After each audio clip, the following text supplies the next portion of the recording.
Yes, I am Buddy Villa, and I am one of the joyful servants of Feast Bellevue. Okay, I'm one of the joyful servants of the production team from the creatives pillar of Feast Bellevue AM. I am a bank trainer. I am a DDI and Jack Canfield Success certified trainer. And most importantly, not I am a joyful wife and mother. Yoo-hoo! Because he's here. All right.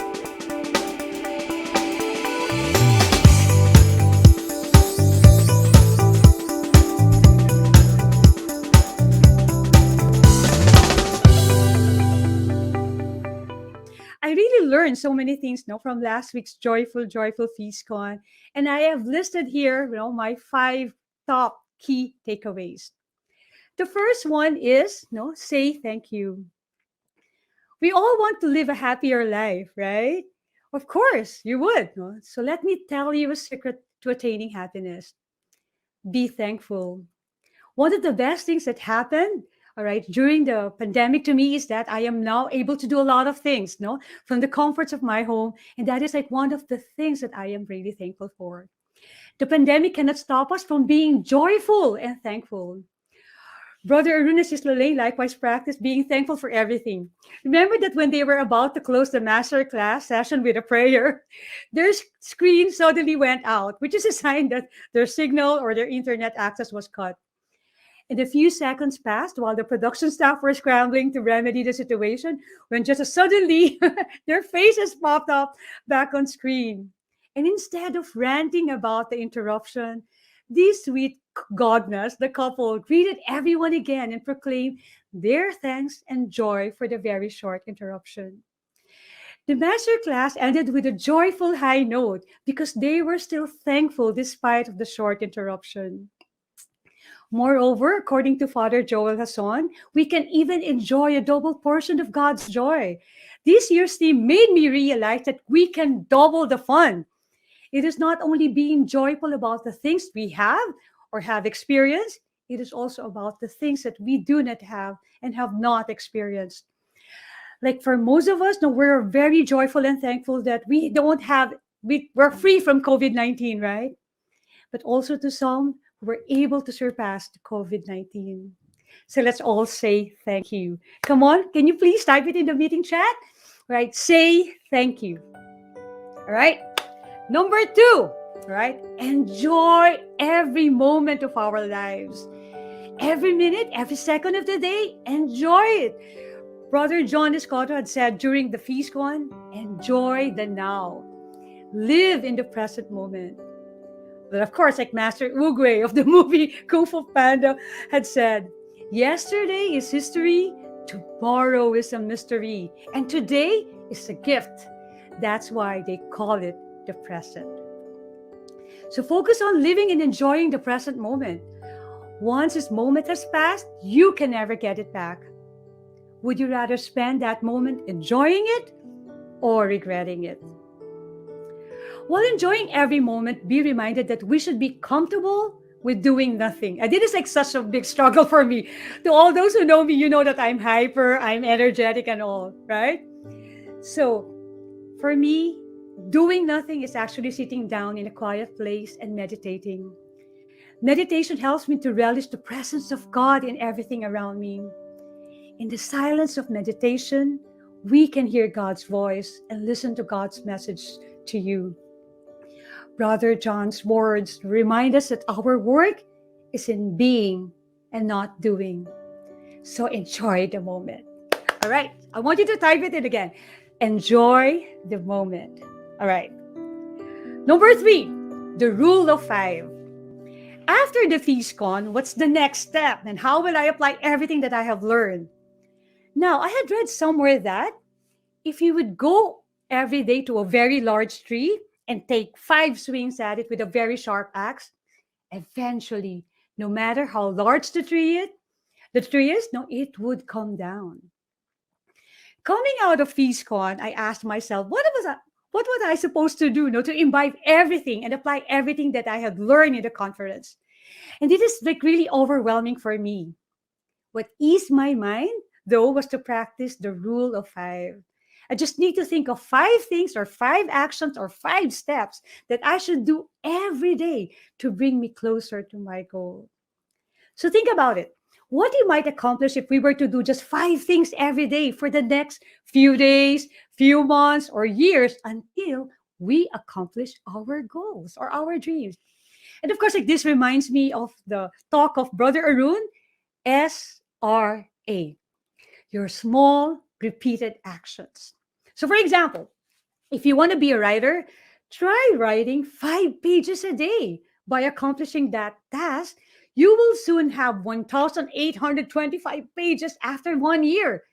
And that is equivalent to 6 books of about 300 pages each, right? So 5 SRA. All right, go, go, go. Can you please type rule of 5 in the meeting chat? Go. All right, and then number 4, vision. Vision is your life purpose. We all know this, right? We all need to have a clear vision of our goals, our dreams. Our vision is our ikigai, which is a Japanese word that means our reason for being, the reason we get up in the morning. It was not an accident that Feast Alabang servants were the volunteers for the master class of Brother J. Paul Hernandez, together with Lulu, Zil, and Win, right? As I was listening to the talk, I was telling one of my BFFs, all right, the titas of Justin. Shout out to Glenn, to Car, to Shane, to Marijo, all right, and to Shell. So I was like texting Shell, and I was like telling her, wow, this is not an accident that we are in this class, that I have to be clear with my vision or my purpose. And to add, my mission should be bigger than myself, and not just like for me, but to share it to God's children as well. I have learned that my happiness and our collective happiness will happen if we become a blessing to others. For example, according to Brother J. Paul, if you start a business, whether big or small, use that business to bless God's people. All right? So rule number 4. All right? Okay, so don't forget that vision. Can you please type it also? Vision, vision, vision. Right. And number 5, entrust everything to our Lord. At the end of each day, after I have lived and enjoyed every moment of that day, I then give, offer, and surrender all of those moments and experiences to the Lord. Whether I'm in the state of being joyful or mournful, my God and I have a deep relationship, which I have labeled, remember? Labeled, all right, being the child of God. At the end of each day, I just recall that my God is bigger than my worries, my problems, and my dreams. I just entrust everything to Him. He has seen my future, and He knows what is good for me and what is meant for me and what my path is.